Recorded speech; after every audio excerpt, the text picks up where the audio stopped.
Every day, 34 people in their 20s and 30s are diagnosed with cancer. On the 7th of July 2015, I was one of the 34. On the 28th of August 2008, I was one of the 34. But what about when you're in your teens? Because teenagers get diagnosed too. These are the stories of what happens afterwards. This is AfterThoughts. The teenagers. Hello, Alice. Hello, Toby. So, here we are for another episode of AfterThoughts, and it is pouring it down outside. It's stopped raining here, actually. It's very British to discuss the weather. Well, I mean, yes, that's... It is. You can tell a little bit that we've had... we're at the end of a day, and we've had quite a lot of Zoom time, haven't we, today? Yes, we have had rather a lot of Zoom. Well, you've had a particularly large amount of Zoom time. I've had less, but I have had rather a long working day. Not to complain, because I do enjoy my job. But yes, it's been a long old day. But we have been perked up by our AfterThoughts recording. Always. With the wonderful Aiden. Aiden, yeah. And we've had a couple of Zoom issues, haven't we, throughout the session? Yes. We're a little bit glitchy today, I don't think we've had any Zoom issues when we've been recording otherwise. I hope this isn't going to set a precedent for the rest of the series. No. But Aiden is next week going to Freshers. So we've caught him just before he's hitting his Freshers week. I tell you what, I didn't half feel like his mum when he was... I think you even said I don't want to be your mum, but yeah, Aiden was talking to us about Freshers, and he was saying that his Freshers is 2 weeks long, and he gave up drinking when he was in treatment, and he started drinking again, and he's going to be drinking around Freshers. And I was like, the inner mum, I didn't even know I had an inner mum, but the inner mum in me was going, oh, Aiden, be careful, love. Take it easy, won't you? Don't drink too much. And I was just like, I was surprised at myself, to be honest. Your 19-year-old self could see you now. My 19-year-old self would have been like, woo, Aiden, go on, lad, drink it all up. No, yeah. I don't know what's happening. Oh dear. Right, let's take everybody into our stories with Aiden. Hello and welcome back to another episode of AfterThoughts. We are here today with Aiden. Welcome, Aiden. Hello. How are you? I'm good, thanks. How are you guys? Yeah, very well, thanks. How are you, Toby? I've had a lot of Zoom today. But and Zoom always sends you a bit doolally. But I am very much looking forward to spending some time with both of you today, which would be very nice. And always, whenever we do recording sessions, you get quite a lot of like Alice time, so it's quite full on, isn't it? Yes. What we do before we met you, Aiden. What we do is mostly Alice and I just show each other our cats, and yes. that's what we do. What we do, just to fair enough, to ruin the illusion of our kind of professionalism. Any illusion of professionalism out the window, gone. Sayonara. I don't know where my cat is. I haven't shut him out because I figured if I shut him out, he might just sit and meow at the door. And I thought it's either have him sit and meow at the door or risk him coming in and meowing ferociously next to me. So I just left the door open, but he may or may not appear at some point. Yeah, I have a beagle currently out in Nigeria because my parents live. And whenever every morning, 5:30 on the dot, because that's when my dad goes for their morning walk and then feeds them, he'll just slowly thud his head on the bedroom door. And then my dad will open the door and he'll just be sat there like, cool, time to go. Yeah, pretty much. That's so funny. Anyway. On that note, on that bombshell. Aiden, it's always start afterthoughts with the human before the cancer. And so we want to dive into, get to know you with what we describe as quick fire questions, but they're not very quick at all, really.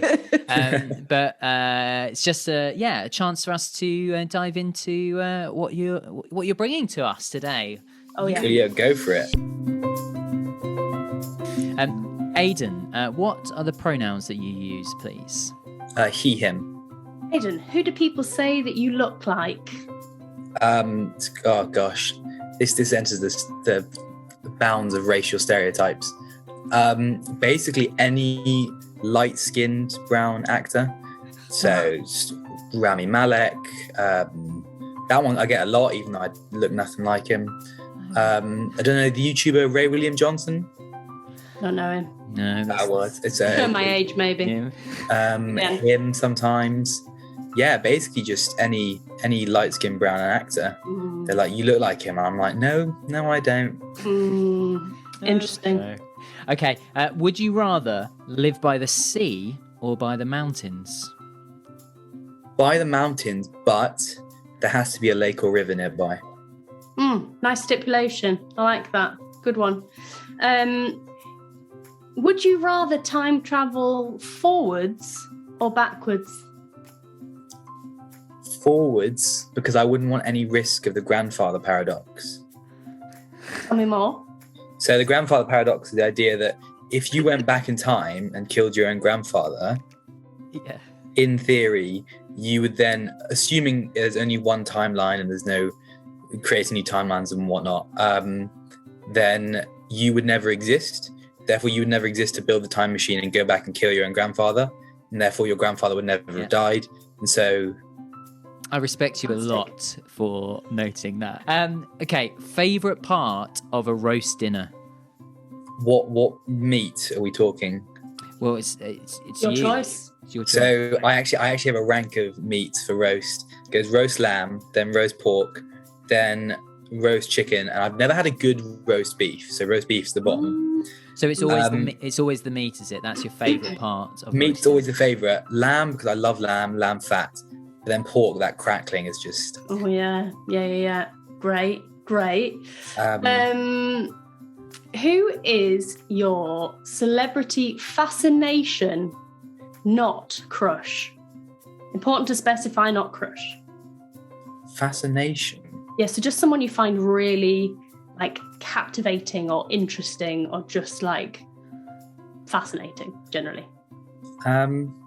Probably someone like Shaq. Even though I'm not even a basketball fan, because I've always, when it comes to him and his money, he owns a weird amount of Taco Bell chains, or he has his own shoe line at Walmart. It's he has the weirdest things that just bring him so much money. Love that. It's really confusing, but interesting. That is fascinating. Good one. If you had a superpower, what superpower would you have? Oh, super speed. Nice. What's your go-to karaoke song? It's got to be 22 by Taylor Swift. Second Taylor Swift song of the series. It just has to be. 2 for 2 on Tay Tay. And would you rather be a hawk or a hedgehog? A hawk, because my brother recently bought a hedgehog as a pet, and I'm still yet to see why he has a hedgehog as a pet. Fair. Lovely. And can you tell us what you were diagnosed with, please? I was diagnosed with stage 2A Hodgkins Lymphoma.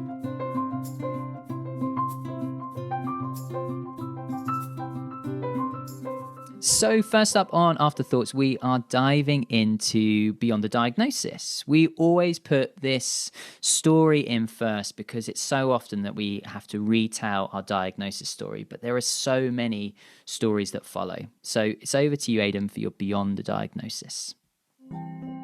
So post-diagnosis, I found myself becoming a bit more of an obsessive perfectionist.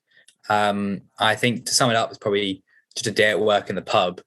I would get to work and I would always make sure I was early, clock in to just make a bit more money, cheat the system. But it would sort of get to around the time of my break, and because of just my energy levels at the time, I would usually wake up just before work and get to work on time, not really eat anything before. And so I would get to work, and then my break would be the first thing I ate. And it being a pub, it was pub food. And so I would sort of look down like this fish and chips, and it would look incredible. And it would taste incredible. But I would always know while looking at it and eating it, that it was, it's fatty. It was probably relatively unhealthy to eat on a regular basis. And so I would slowly just get run down because I wanted to eat perfectly. And that would then usually sort of create a little snowball effect in the rest of my day, to the point in which, if a customer complained, I would take it a lot more to heart, even if their complaint was ridiculous, like their steak is cooked not well done enough, even though they've asked it for like it basically burnt. But and it would get to the point in which I would pour a pint, and if the pint wasn't perfect for me, it would really frustrate me, to the point in which I would, like, if I invited to after work drinks, I would refuse and just go back home, simply just sort of feeling defeated because I hadn't been perfect that day. And I think it eventually got to a point in which I got home one day after work and I was like, I can't live like this anymore. I can't just keep going to work knowing that I'm going to sort of make these, quote unquote mistakes, and then feel awful about myself. Because in terms of health, I didn't really put a foot wrong before my my diagnosis. Like, didn't smoke, wasn't a heavy drinker at all. I would usually be sort of the relatively sober friend helping out the rest of my friends. So I think the fact that I did nothing wrong and I still got cancer frustrated me. I didn't really realize that until afterwards. And so when it came to my health, especially, hence the eating, I really felt like I had to be really on top of it, even though I knew I did nothing wrong before, because I just felt like I'd done something wrong, even though it wasn't my fault. My cells just mutated wrong one point, and it just was a landslide effect. And so I think I just became so obsessed with like just trying not to put a foot wrong, because I either I didn't want it to come back, or I didn't want a second cancer, or I also felt that once I was in remission, I felt an expectation to be happy. And I felt when I wasn't hitting that, I was like, well, maybe I'm not doing things right in my life.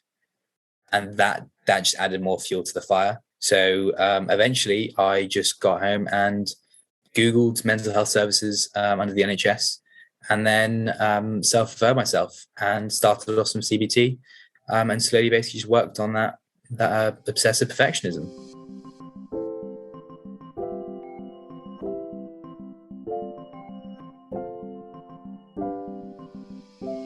We always like to talk about those around us because we know that the impacts of cancer are really, really far-reaching. So the next section of Afterthoughts explores some of those people that cancer also affects. So I've lived overseas most of my life, but when I was 10, I went to boarding school. So I've always been really independent. And my dad, when I told my dad that I might have lymphoma, he kept my mum relatively in the dark about it until it looked quite probable. And so when I got told, I then sort of walked out the hospital and then just gave my parents a call, and I was like, yeah, this is it. And 2 days later, mid-pandemic, had managed to get a flight from South Africa to the UK, and was here ready to help me. And she was obviously pros and cons. Mum being my mum. I've always been an independent person, so my mum being around for so long, it was interesting because I hadn't, the longest I'd spent with her for probably like the past few years, probably 3 months during a summer. But she was super helpful, had the alarms for my tablets, so I didn't ever have to worry about them. She would just be in my room. She'd be like, take this tablet, go back to sleep, or whatever you want to do. If I was hungry but wasn't strong enough to get out of bed, She would bring me food, like did all my, like, clean my bathroom and everything. Basically just did everything I couldn't do myself, including driving me to the hospital. That's more because I don't have my driver's license yet. That's a different story. But obviously, she's a Sri Lankan mum, and that comes with all its challenges, including not wanting to cause any family drama with my diagnosis.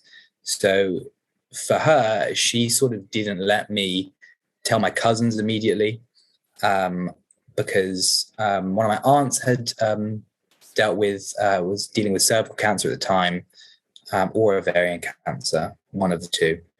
And so she didn't want to sort of cause any family upset or anything. So I had to, constantly go through the argument of her being like, it's my family, and me being like, it's my cancer. I can tell who I want. Eventually, naturally, she won. But I owe everything to my mum when it comes to treatment. And I also remember very distinctly with my mum, when I got told I was in remission, they're on holiday. So I rang my dad, because he was the only one with a working mobile. I told him, and then he tried to prank my mum and say it's not good news before handing the phone over. But the second my mum picked up the phone and said hello, signal cut out. Dad takes the phone back off her, signal cuts back in. I'm like, what's going on?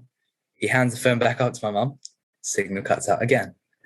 This happened about 3 times before eventually I just called it quits. And my dad then explained to my mum. But yeah, she's been through a lot. Oh my God. Your poor mom. That is savage. Wow. It's just I just found it so amusing when I realised what my dad had been trying to do. And then when the phone cut out, I was like, oh, you poor fool.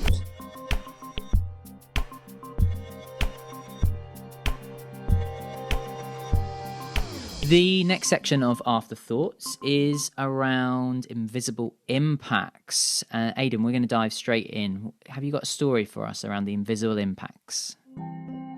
I do. Mine's definitely got to be centered around sort of body confidence. For me, it was my hair.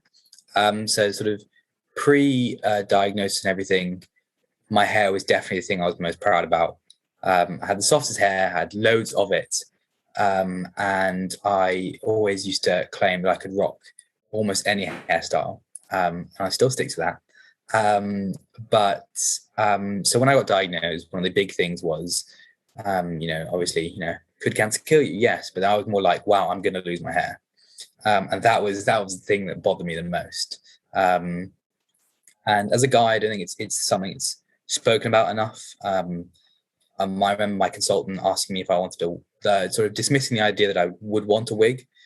Like, I wouldn't personally want one, but I think the fact that she sort of dismissed the idea that I would solidified that in my mind. And so my hair thinned out slowly, and eventually I shaved it off. But shaving off was probably the lowest I was during treatment, because I was like, cool, I now look like someone who has cancer. It doesn't sound very invisible, but yes, that hit my confidence massively. And again, having cancer, before cancer, you tend to be quite skinny for unknown reasons. I wonder why. So I was quite skinny. I had those sort of relatively well-defined muscles. And I lost all of that during chemo. I hadn't obviously been to the gym, didn't have the strength to exercise a lot. And so my body confidence was just gone. So when I finished treatment, I would wear like really baggy clothes, always wear a beanie. And I even rocked up to my first job interview, still wearing a hat. And one of the requests I made, I was like, look, if you're going to hire me, you're going to have to let me wear a hat at work. And they were really kind. They said, yeah, sure, you're working behind a bar. No one really cares as long as you pour the stuff. But I was just not confident at all about how I looked. And when I rocked up to work, you were allowed to wear jumpers because we worked outside for a bit. So I'd always wear a jumper because I just didn't like the way I looked. And I always managed to play it off like, oh no, I just get really cold, or things like that. And so eventually I buzzed my hair again. I ditched the hat. And that was a big moment for me because it's the first time I hadn't worn a hat for about 6 months. And my head was very cold. And then about 6 months after that, I finally my first proper haircut. And I think it was probably the moment in which I felt my confidence even go anywhere near to normal. In the next section, we explore the things that happen to young people who've had cancer that do not happen to their peers. We call this section Teenage Kicks. So over to you, Aiden, to tell your Teenage Kicks story. So my story starts all the way at my diagnosis. So I guess that I probably would have had cancer for about 2 years before it was diagnosed, with the first sort of identifiable symptom being itching in the lower legs. But I remember stumbling across my cancer when I was watching Afterlife at about 3 a.m. During lockdown. And I remember seeing on the show, one of the characters dies of breast cancer. Don't worry, that doesn't spoil anything. And so I was like, being a medic myself, I was like, oh, that's quite a survivable cancer though, isn't it? So naturally, as any 18-year-old would do at 3 a.m. in the morning, I started researching cancers. And I started researching survivable ones. And one of which I stumbled across was Hodgkins, and then next on non-Hodgkins. And so my thought was, well, what's the difference? And do they present differently? Is that an easy thing to diagnose the two? And then I read the symptoms for Hodgkins, and the first thing that grabbed my attention was itching in the lower legs. As I said previously, something I've been dealing with for about 2 years. I had seen a dermatologist about it. And they had thrown every cream under the sun. They were convinced it was eczema, convinced it was some sort of allergy, sent me for allergy tests or anything. Nothing worked. And so I was like, oh, itchy skin with no rash. That sounds like me a bit. And then I went, okay, well, what are the other symptoms? Tiredness. And I was like, oh, I might be more tired than an 18-year-old should be. And then I decided to check my lymph nodes, and I realized that 2 lymph nodes by my neck, which I had previously thought was just muscle, because again, they had sprouted around 16. So I assumed they were muscles because of puberty.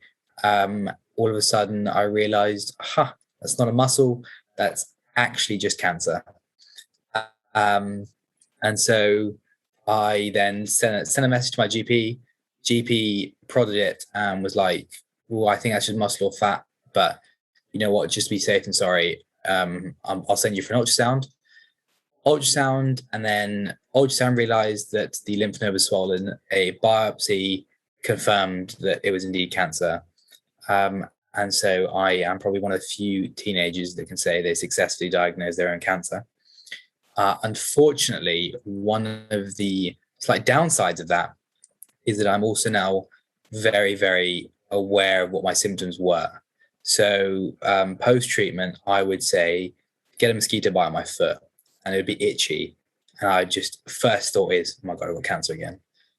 But it's not, it's just a mosquito bite. Or I would I remember when I had my first COVID vaccine, obviously some of my lymph nodes swelled up. And I was like, oh my God, it's cancer again. And I had to sort of remind myself, no, it's just a COVID vaccine. It's just my immune system being my immune system. But it's just one of those unfortunate things that just sort of looms at the back of my mind whenever I have any of the symptoms I have with cancer, is that just, is it back? Will it ever come back? What do I do if it comes back? And unfortunately with that, with any other cancer, is you have to then also, when that thought comes up, the next thought that sort of lingers in your mind is, well, if it comes back, am I going to be as lucky again to beat it? So I think that's definitely one of the downsides. I'd like to say diagnosing it myself is not a downside, more now just a like a fun party story.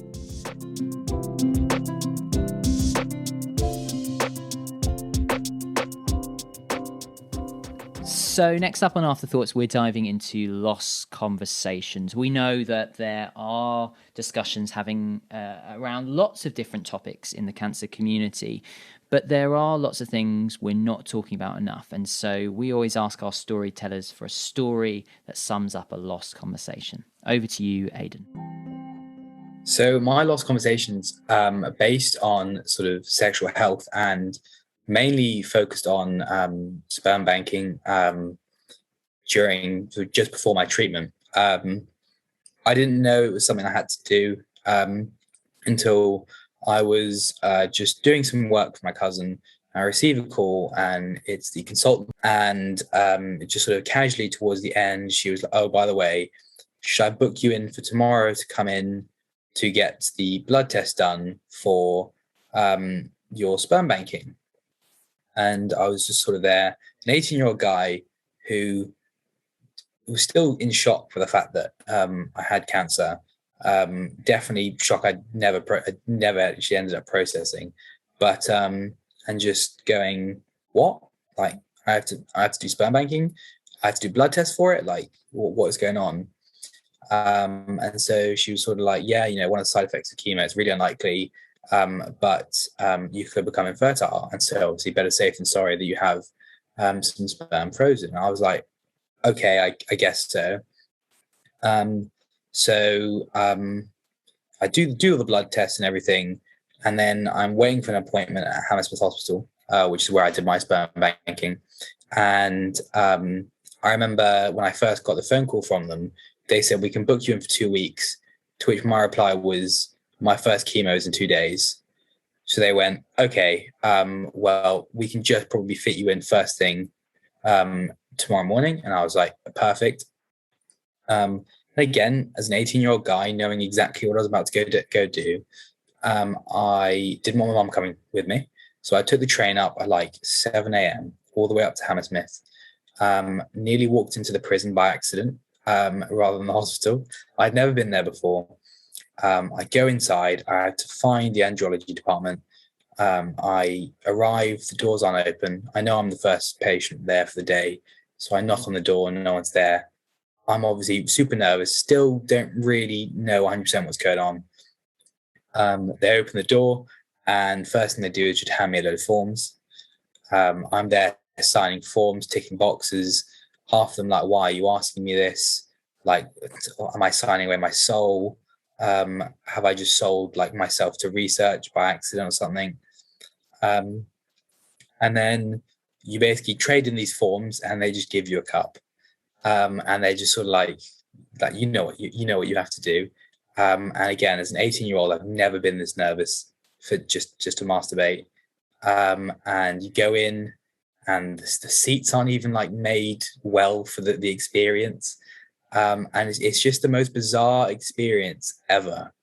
And once it's done, you get sent some more forms in the post for you to tick and whatnot. Again, none of this is explained. They normally apparently get you to sit down with someone for the second lot of forms. Because of COVID, I couldn't do that. And so they just sort of went, okay, the alternative is just, that's a shame for you. And then after that, it just wasn't spoken of. Nothing. I didn't receive any, oh yeah, by the way, we've got your sperm and it's frozen. There's nothing wrong with it. Didn't receive anything about that. And then time ticked on. And toward the end of my treatment, I then started sort of having like, okay, well, I remember I froze sperm, but like, will I need it? I know I've only signed up for about, I think technically you get a minimum of something like 5 years. And then after that, they have to basically check if you actually need the sperm frozen or not. And so I then had to rack up the courage to ask my nurse and then my consultant, what do I do to get it all checked? To which their response is just, someone will email you, someone will call you close to the time of that. And time went on and no one emailed me and no one called me. And it was just something that I was really anxious about, because again, as now a 19-year-old, I've now put with the idea there is a possibility that I may not be able to naturally have children. But no one's really there discussing it with me, or like explaining to me how I could find out. It's always someone else will be able to do that, but it should be really nice if that someone else was revealed to me so I could get in contact with them first.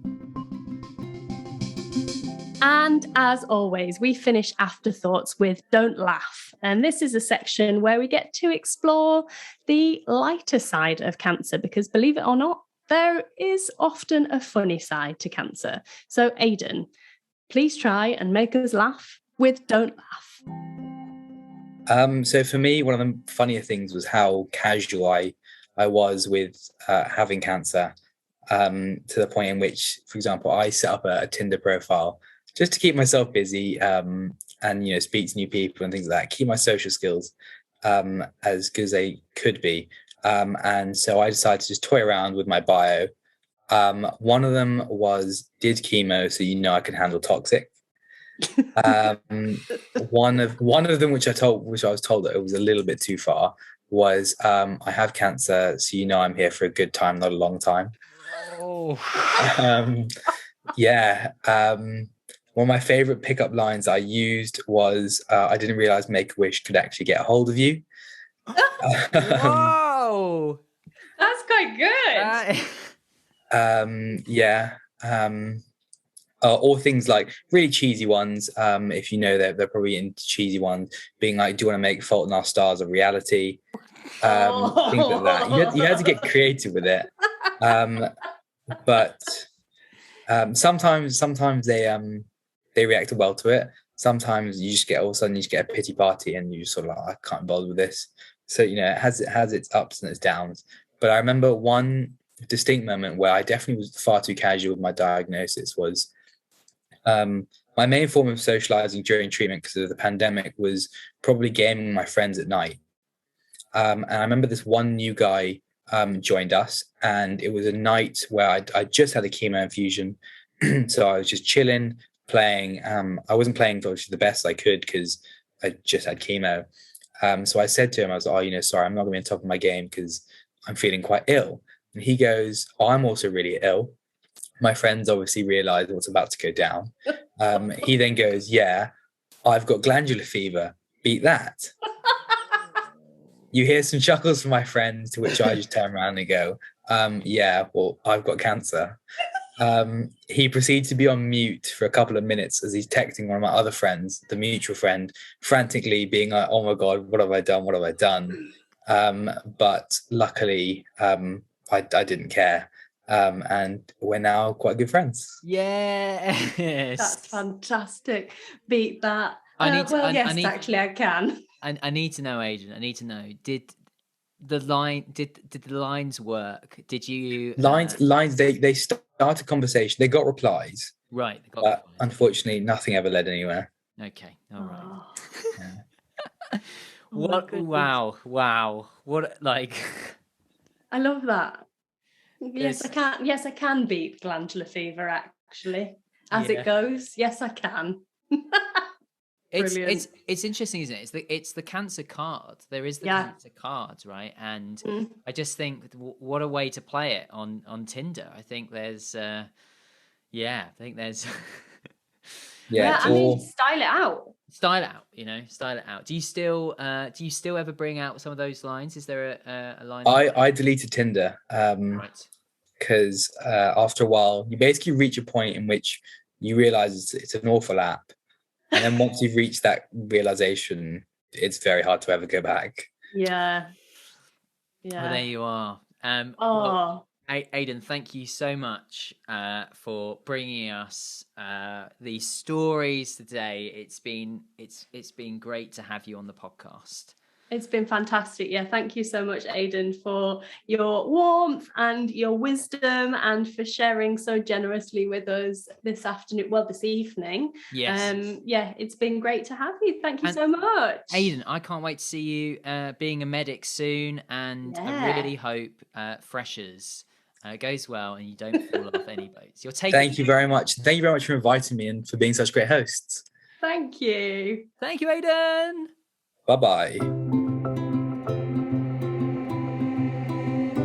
there we are. That is our episode with the lovely Aiden. I tell you what, I've never been on a dating app in my life, having been with my now husband since I was 17, but I would love to be on the receiving end of one of those chat up lines, because I'd be really interested to know how I'd react. Like, how do you think you'd react if you got one of those chat up lines? Well, yeah, I think it would. I think I'd appreciate it. I think now I'd appreciate it. I'm wondering if my 19-year-old self would have appreciated it. Yeah. How do you think? What do you call yourself? Parallel Peach. How do you think Parallel Peach would react? I think Parallel Peach. Do you think Parallel Peach would shit himself? Yes, probably a little bit. Yeah, I like that Parallel Peach is becoming a little bit of the running theme of. He's popped up in a couple of these episodes already. Yeah, he has. I know he's just enjoying his mortgage. Yeah. The real. I mentioned that because the real one hasn't. So it's been lovely to have Aiden, and particularly I think with Aiden, like, I don't know if it is our first time of having it's definitely our first time of having a medical profession who has diagnosed himself. We've obviously had in series we've had doctors come on, but we've not had but we've not had teenagers who have come on, and like their first bit of doing medicine is to diagnose themselves. Yeah, like, and I think it's really interesting as well, because how many people do you think have gone, oh, I've got cancer, and obviously haven't got cancer? I wonder how many people have actually diagnosed themselves successfully with cancer. That's what's really interesting about this, isn't it? And I think that's what's really fascinating about Aiden's story. I totally agree. Let's get into it, Toby. What are your afterthoughts on Aiden's episode of Afterthoughts? Well, it's been interesting actually listening to Aiden, because I was diagnosed with Hodgkins Lymphoma when I was 19, and so I'm hearing and things have changed a lot since I was 19, and so but there's still lots of like moments that were like, oh yeah, I remember that hair moment, and I remember that we weren't talking about the fact that it was really monumental, really, like having to shave your head, and I say even as a man, because I think like that's kind of what's put into us a little bit as men, that like we shouldn't worry about that as much, and we should like stiff upper lip and stuff like that. And I think his conversation about fertility is really poignant as well, and I just think it flagged up again of like we've had some incredible men who have come on our podcast and come to talk to us about the fact of that they need to hear more men telling stories. And I'm just like so grateful that Aiden's come on and shared with us like so much honesty about what it has been like to be really candid. Yeah, be a 19-year-old who's had that. And I think back all the way to series 1 when we had Ryan on talking about fertility. Yeah. And it's so like interesting about how we're just not good at talking about it. We're just not good at talking about it. And absolutely, we need to find ways. We need to find people who will share their stories and make sure that we're getting it into the ears of the people who need to hear it. And it's not just people who've had cancer who need to hear it. I think Aiden mentioned that briefly about how he had a friend who said, are you just firing blanks now? And it's like, there's a lot of that could have been seen as being quite insensitive to Aiden. Like, I don't know how he might have felt when he heard that, but like, I know I've had things in the past where people have said comments to me which they probably might not think is something difficult to hear, but as somebody who might be infertile, can be difficult. So the assumptions we make about people's bodies, like, I don't know, it really just brought that home for me. Yeah, and I think that's an opportunity for conversation as well, isn't it? Like there could have been a chance there had Aiden felt comfortable, or had the friend facilitated it. That could have been an opportunity to open up that conversation more. But 18. When I think about the sort of conversations I was having at 18, maybe that isn't the time, and maybe that's what we're here for. We're here to facilitate those conversations. But yeah, I think you're absolutely right. And I was thinking about when Aiden was talking about his hair loss, something that really struck me actually was, I was thinking about you saying that you have no pictures, or you have one picture of when you had no hair. And I think that's really, really telling about how you felt about yourself at that time. Yeah. And obviously, like, it wasn't like now where we have smartphones and like camera phones that take incredible photographs and take high quality photos that are as good as a DSLR camera or whatever. But like, that really struck home to me about, the way men feel about their image, their self-image when they're going through cancer treatment, in a way that we don't necessarily articulate that well. And I think the way men feel about their body image, their self-image when they're going through cancer treatment isn't something that we talk about. And again, same with fertility. And I think, we live in a world where men maybe don't talk about things as much as they should. Have I told you the story of why that picture exists? No. I told you that story of why that picture exists. No. And it's because, Alice, as you know, and some of our listeners may know as well, is that yes, I was a wonderful male model in those days. Not a very successful one at all. I was an awful model, but that picture was taken because I'd signed with an agency just before I relapsed. And they were very nice. They were like, okay, go away, have your time and stuff. And then they got in touch with me. And this was, I think maybe I was like getting close to my last treatment or something like that. I had no hair whatsoever. And they said, top man are calling. Top man really like want to meet you, would love to meet you. And I was like, oh, okay. I was like, could it wait? And they were like, well, this opportunity only comes around once a time or something. I was like, oh, okay, right. And then I was like, okay, well, I'll take a picture and let you see what I look like, and you can let me know. I'm up having a chat with them, but obviously, like, I don't have any hair at the moment. My face looks very different because I had lots of water as part of the treatment as well. And I took this picture of me where I have no hair, and my face is so... You were like proper clean bald chemo moon face. I got a very short email back, which is we'll wait a couple of months, won't we? And it's so funny to like picture you with that face next to you with your current face, and your very defined cheekbones and your very pointy chin.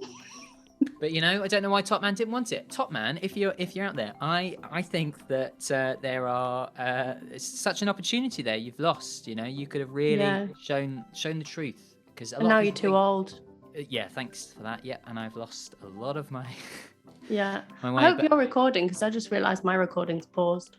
Oh no, I am. That's fine. We might get rid of this anyway. It might be too long. But I think So and it does show actually, and again we'll probably cut all of this, but it does show a little bit of that could have shown, because a lot of people think you just get really thin, don't they? They think you just get really thin, and I think it is. I did not get really thin.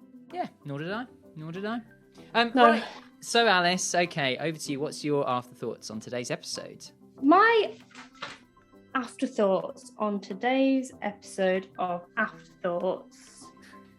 I thought it was really interesting hearing Aiden talk about how cancer and the kind of quest to be the perfect patient impacted his mental health on the long term, and how it impacted him beyond his treatment. I just thought that was so interesting. And there's so much chat about how to be the perfect cancer patient, and how to be the perfect cancer survivor, and how to make sure you're doing cancer right, and eating the right things, and doing the right things, and just making sure you're doing it right. And there's so much pressure on an individual to do that and be that. And it's suffocating, it's exhausting, and it's so difficult.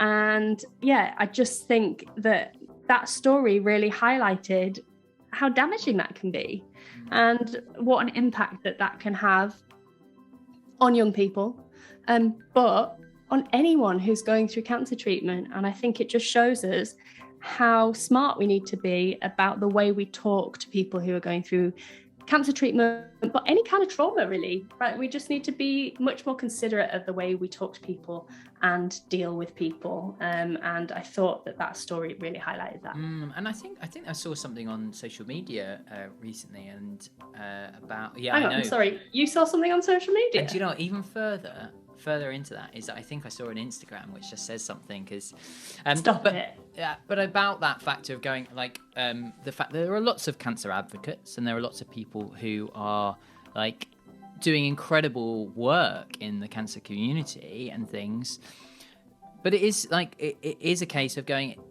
like, we know, because we know a few of the people who are on social media who do that and who are cancer advocates.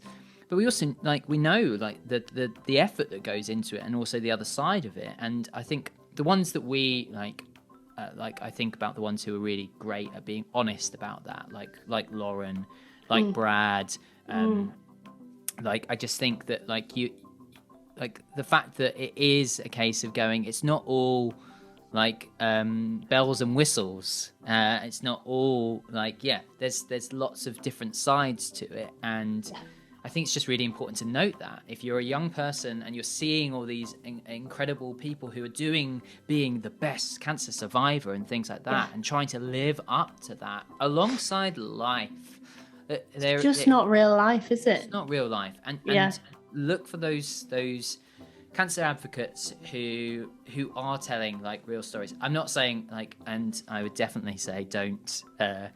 Not me at all, because I don't post anything and I'm awful on social media.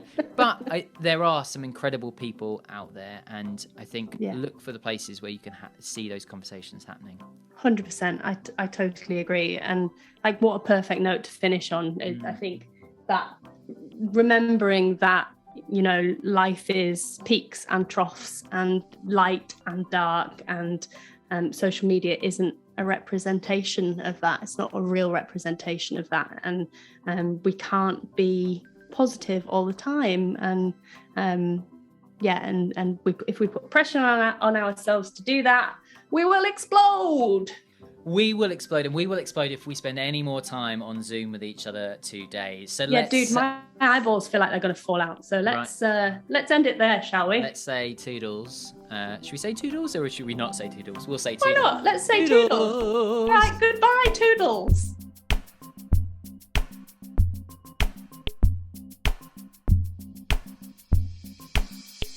If today's episode of Afterthoughts has brought up any thoughts or feelings that you'd like to speak to someone about, we really recommend grabbing a cuppa with a friend or dropping them a message. There are tons of charities out there who can help you if you've been through cancer and need a bit of extra psychological support. Thanks so much to Teenage Cancer Trust for supporting Afterthoughts, the teenage years, and supporting teens and young adults diagnosed with cancer in the UK. The work they do is incredible. Find out more at teenagecancertrust.org. Afterthoughts is produced by Alice May Purkiss and Toby Peach from Beyond Arts, with sound design from Dinah Mullen and Kieran Lucas.